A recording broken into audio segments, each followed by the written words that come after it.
And I believe in love. Alfie,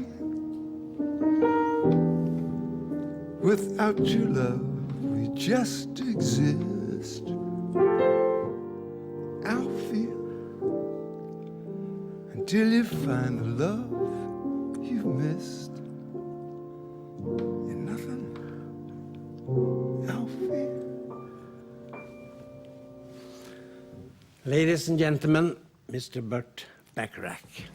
Congratulations. Oh, thank you very much. And thank you so much for playing my absolute favorite of all the songs you have made. Well, it's one of my favorites, too. It is? Oh, yeah. It's got to go up in the first 3 or 4, you know? Yeah. Of my... Was it long ago you made it? Long time ago. It's like from the movie, Alfie, with Michael Caine. And so we're dealing with 30 years ago, maybe? And lots of sentiment, lots of feelings, lots of warmth in it. Well, you know, it's a great, great lyric that Hal David wrote on this. Yeah, it is. And it's also one of those songs that, it was not an easy song to write because, you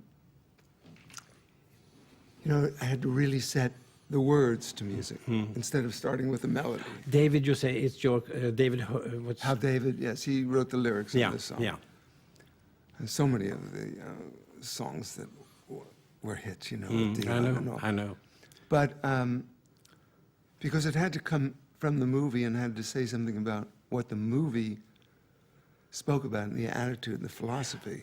Yeah. So we had to really work with the lyric first. Well, I'm grateful. I'm grateful. And now I have to say something in Swedish too. We are in Swedish television after all. God kväll och varmt välkomna till ännu några som vi hoppas kära återseenden. Och vi ska börja 1963 på Berns. Med en galakväll på Berns med Marlene Dietrich. Hon som upptäcktes av den store Max Reinhardt, 23, som spelade på tyska scener och revyscener och tyska filmer och gjorde genombrottet 1930 mot Emil Jannings i Blå ängen. Hollywood kallade, och jag minns speciellt, Dom i Nürnberg och hennes allra sista film 1954, Åklagarens vittne med Charles Lawton. Sen blev det konsertestrader och restauranger och varietéer med denna kvinna som var alltså bara 2 år yngre än århundradet. Hon var 61 i Berns 63. Men om hennes ålder fick man inte tala mycket. Däremot hennes kapellmästare, han var mycket ung. I'm just said that you were very young and Marlene was a little bit older. Yeah. Isn't it so? Considerably. 63 was not the first time that you were here with her. You were here in 1962, I think. Was I? Yeah, yes, you were. You remember better than me. I just remember playing at the Berns Supper Club with her. Yes, that's right. Do you remember anything special about the time in Stockholm with her? I think it was cold. Cold, yeah. Dark. And you warmed all up. Well, I think the audience was incredible. I remember them throwing roses. I still have a picture of the concert from the Berns, where all these flowers. It was a shot from behind Marlene. Yeah. Well, all these flowers were had been thrown on the stage. Yeah. How did you and Marlene meet for the first time? Well, I was trying to just get ahead in the music business, and Peter Matz was a very good friend of mine, who conducted for Noel Coward and conducted for Marlene Dietrich. And I was on my way to California to live for a couple of weeks with an actress that I had become smitten with. That happens? Yeah, it does. Yeah. In Hollywood too frequently. Yeah, I know. And I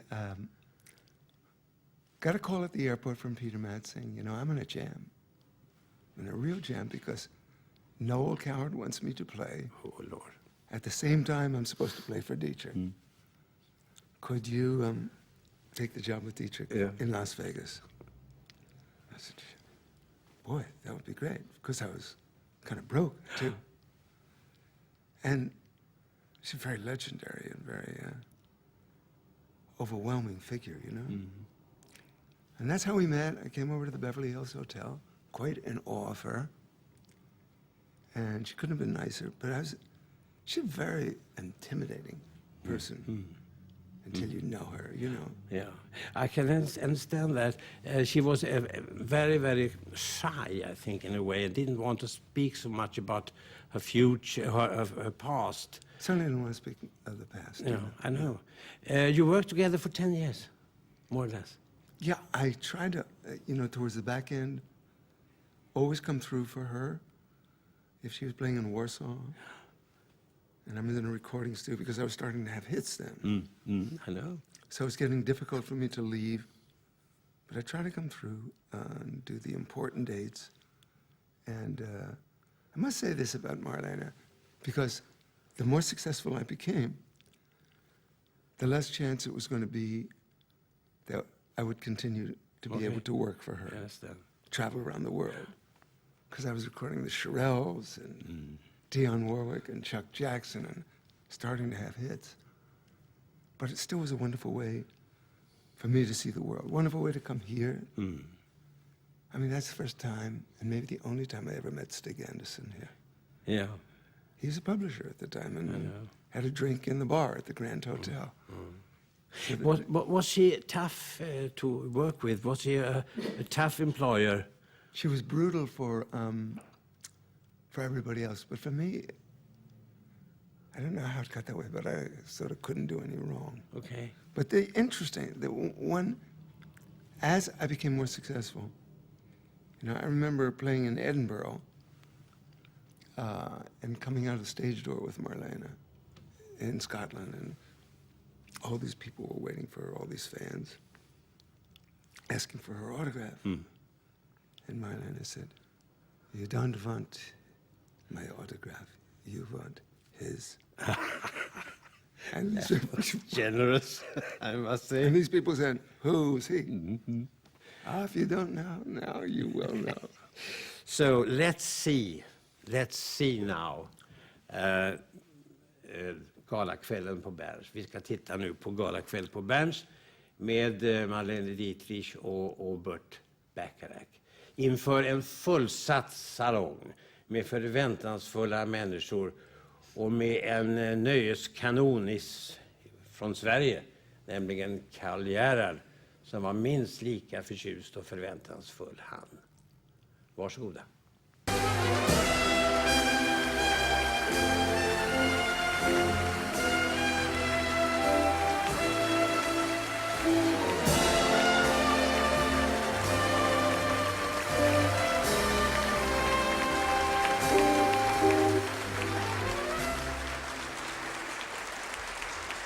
Now, I would like you to meet a man whom I love and admire. I've loved and admired him for a long time. But ever since we have been traveling together all over the world, I admire him even more. I can't love him very much more. He's my arranger, he's my accompanist, he's my conductor, and I wish I could say he's my composer, but that isn't true. He's everybody's composer. Burt Bacharach.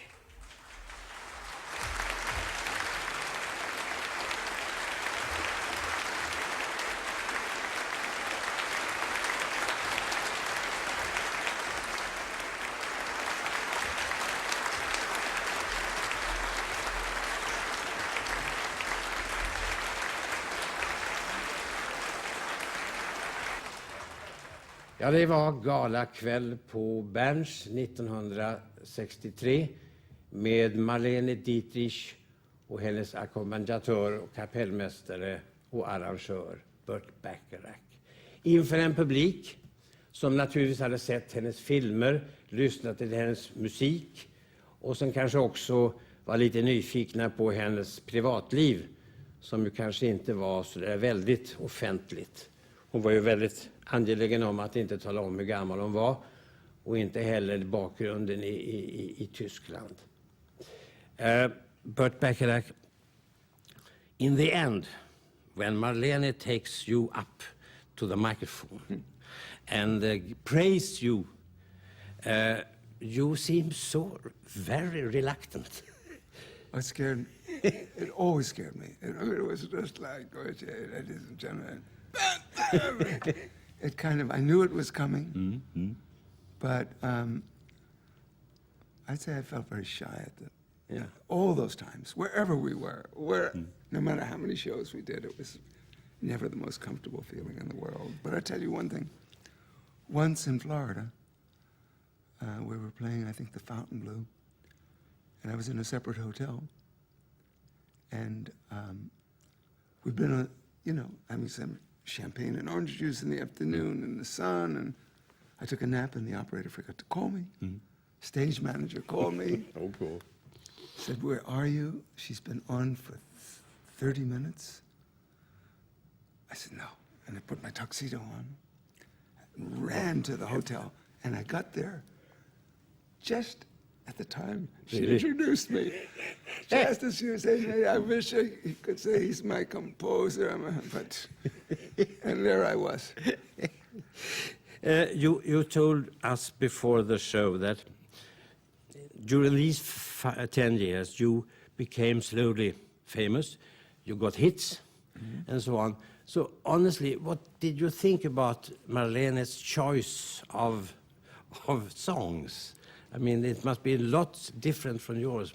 Well, it's a very good point you make, because I remember being in Paris at the Olympia Theater and having done the show, and then Quincy Jones, who was a very good friend of mine, came backstage. He said, "What are you doing, man?" But it's music, and a song like "Go See What the Boys," that song is music too. Yes, of and course. You have to do it, and you have to. Yeah. I learned a lot about conducting. A million miles away from the music I was doing, But what I tried to do with Marlene, particularly with any new material, new stuff that she was going to do, I would orchestrate it for her, like Honeysuckle Rose or Where Have All the Flowers Gone? Yeah. And try to create an ambience and worked with her, and that's maybe worked with her and coached her and got her to try to not rush the music, not rush the tempo.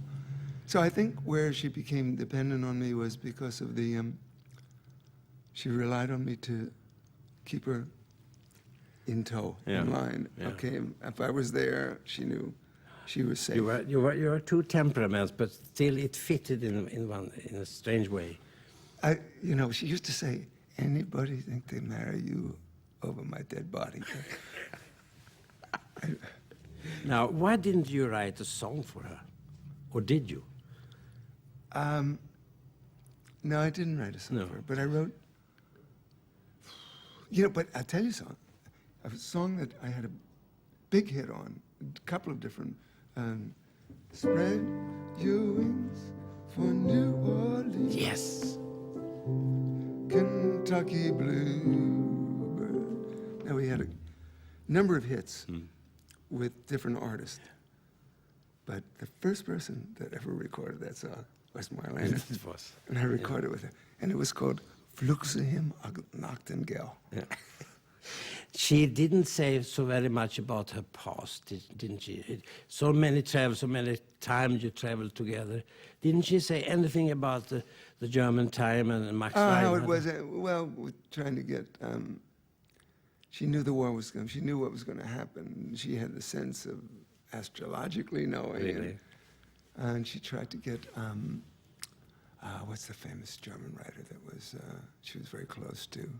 That was married to Paulette Goddard. Oh yes, Westfront, no news.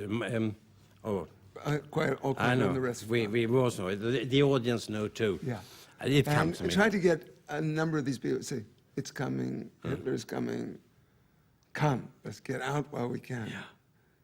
Sounded the warning signal, and of course, going back to Germany with Marlene, first time, and doing a tour way after the war. But to see the resentment still for her, by young people who weren't even born. when the war Yes, that's was true. over. Yeah. I mean, but had been so taught by their parents that Marlene was a traitor, you know? Well, yes, that's true. Now, did you have any contacts with her in the last years? I did. You know, I'd call Marlene in Paris the last 4 or 5 years where she was really basically staying isolated. Bitter? You know, I couldn't tell. This, Marlene sometimes would not want to take the call, and I'd have to say, Marlene, it's me. Come on, it's Burt. And she'd say she was the maid. Really? Yeah. But I understood, you know, I mean, I understand the process, you know, it's very tough for women. Yeah, such a big star. But very tough for women as they get really older. Yeah. And more. They don't want to be seen. They don't. I mean, I know that. I see what's going on in Hollywood, and I see women that were beautiful who are not so beautiful anymore, and who. I mean, I know one actress who kind of just checked out at a certain time, looked at herself in the mirror, and in her home in Hollywood, and said, "That's it. I'm staying home." Okay. Yeah. You know, I'm not going to. I can It's like a baseball player Yes, or a that's football true. player, a hockey player that plays too long. Yes, that's true. You know. She died 91 years old. Yeah, and we talked until the, you know, she wanted to do one last song, Yeah. and I said, "Yeah, I do it, Marlene. We do." And she wanted to do it Any Day Now. Really? A song called Any Day Now I'd written. It wasn't a big hit, but it was a hit, but she wanted to sing it, and she'd sing it on the phone, and how we'd do it, where the timpanis would come in, and kind of had the whole thing orchestrated in her head dramatically, and I mean, I said, Marlene, you know, we can do it. I can make the track. I make the orchestra track. We can slip a microphone underneath the door in your apartment, and you do your vocal, and nobody will have to see you. No. You know, and then she died. And then she died. And I remember every time a new Burt Bacharach song came out in Sweden, we jumped for joy. The way you fly between the bars and the keys. It seems so simple, but I know it's not simple at all. But how did you learn to play the piano? And where did this Bacharach way come from? It takes years, maybe. Well, it's not, you know, it's not deliberate to make it, you know, complicated. No. It's the way I feel music. It's not like I set out one day to say, I'm going to make this like really special and difficult, you know? I mean, like a song like Promises, Promises, with Promises, Promises now. You know, I mean, that's a very hard song to sing. But it was right for the show. It was right for the drama of the moment. Where did it come from? You know, it came from, certainly I began able to take more chances with my writing. Once I started making my own records, they let me have control in the studio instead of ruining my songs, you know? I like the responsibility. If the song turned out well in the studio, I was there to conduct it, write the orchestration. Where did the rest come from? You know, I studied serious contemporary music. So I had a lot of exposure to, I mean, I studied with Darius Milhaud and Bohuslav Martinu. Difficult persons, in a way. Well, they wrote complex, and Henry Cowell was, you know, Henry Cowell was this most avant-garde composer. So I had a lot of exposure to contemporary classical music. Plus, I learned how to write music down. You know, I mean, to a young person would ask me, like, any advice, I'd say, you know, learn the rules, then break the rules. Learn the rules. That's true. Learn the rules, break the rules. Learn how to write music down. So for the future about Bacharach, will it be more film music? Will it be more, what will you do? I'm writing a lot of new music. As a matter of fact, I'm, you know, there's a song that I wrote that I'm going to record with a Swedish artist. You know, Yeah, so I heard. with Carola. And that's only by accident, you know? And I thought that would be like an adventure. And no retirement for both, none of us. No retirement. Well, no, you know, I've got,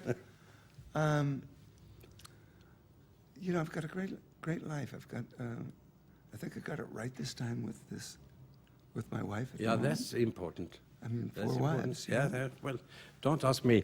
May I just say in Swedish a little thing? Nästa gång vi ses, då ska vi fortsätta musikaliskt, men då blir det en helt annan stil, nämligen Bosse Larsson och Karl-Huno Sjöblom som sitter på ett tomt cirkus och minns nygammalt. Vi ses då. But before we say goodbye to the audience, would you like to play a farewell song for us? Farewell song. Something that is like Alfie? Well, how about we started with Alfie, Yeah. and how about we finish with With Bridget? pleasure. Yeah. As sure as I believe there's a heaven above, Alfie,